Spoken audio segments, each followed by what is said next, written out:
I'm really excited. Today, I'll be spending the whole day with Kate, in other words, Plastic-Free Mermaid. She's a writer, she's an activist, and a science communicator. We're going to start her on her Subpod journey, so let's get going.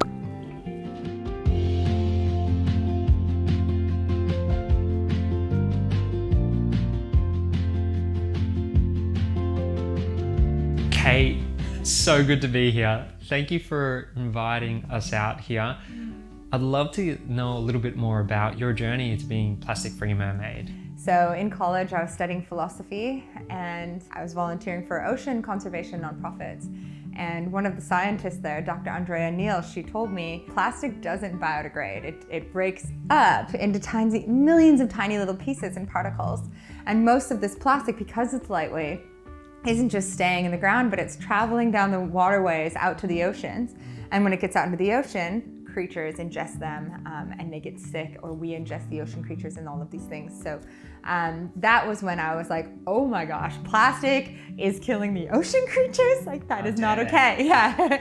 So I decided to quit using single-use plastics. I felt like of all the things impacting the planet, this was one thing that I could actually do, is reduce my personal contribution to this mounting pile of trash.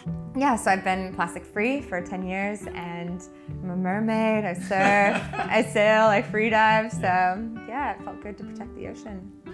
I'd like to speak a bit about food waste as well. It's a huge thing that just goes under the radar. Us simply putting our food waste in the bin, getting it sent to landfill, That's right. getting sent up as methane, and we can stop that completely by composting, which is, you've got your compost little caddy bucket there. Yeah. I want to chat to you a little bit about your compost journey so far. Yeah, I had such a compost awakening like a year ago, 2 years ago, when I had my climate awakening. Yeah. Like, I've been like environmental activist for over a decade, like fighting for the planet. And then to wake up to what felt like the more urgent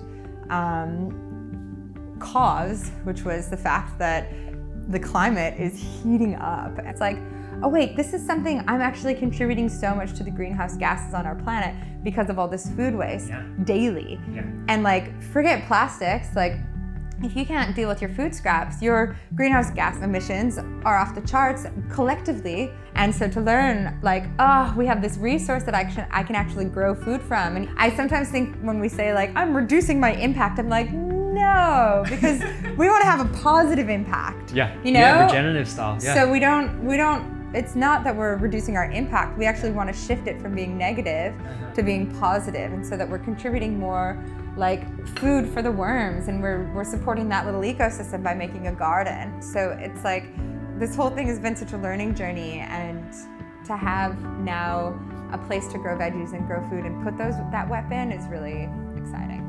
Great. Should we head outside? Let's do it.